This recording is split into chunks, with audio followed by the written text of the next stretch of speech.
Ladies and gentlemen, welcome to the Copyright Made Simple training lesson. You just took a pretest on copyright if you're in my classroom. That pretest lets you know what you did and did not understand, so now we're going to fill in those blanks right here. If you create something that is original, it is in a fixed intangible form, which means you can touch it, then it has copyright already. A thought of yours cannot be copyrighted, but a CD, a song you wrote down, or even a poem that you can touch is something that is fixed and tangible.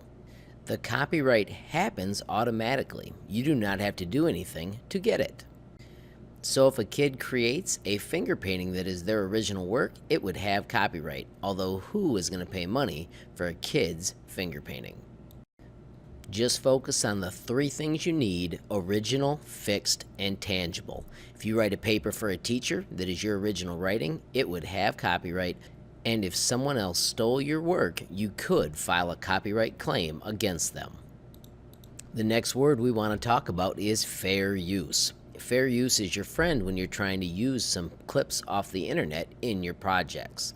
The big rules are they have to be for educational purpose and they have to be for nonprofit.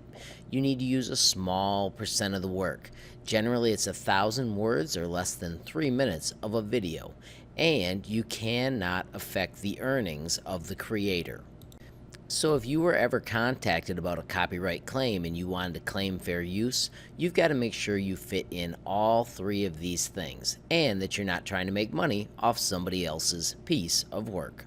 If someone ever contacts you about copyright infringement, the only argument you can use is fair use.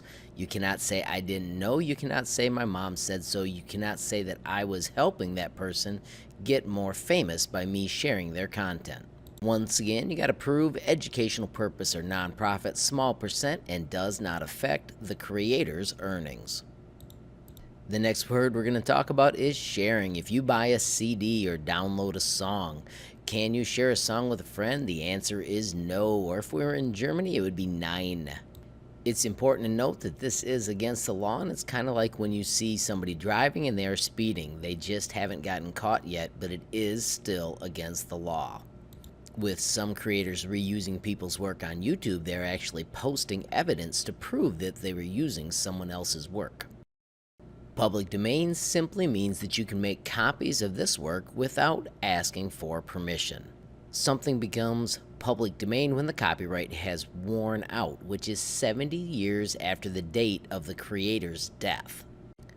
So if you made a song when you were 20 and you died when you were 90, it would be 140 years after you made it before people could just use your song because they wanted to.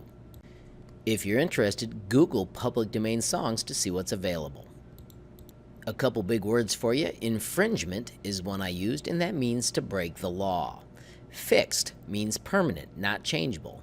Tangible means something you can touch, like a CD record or a piece of paper. Now that you've practiced all these things, return to that pretest and get yourself 100 and then turn in a screenshot so I know you're ready for the big test tomorrow.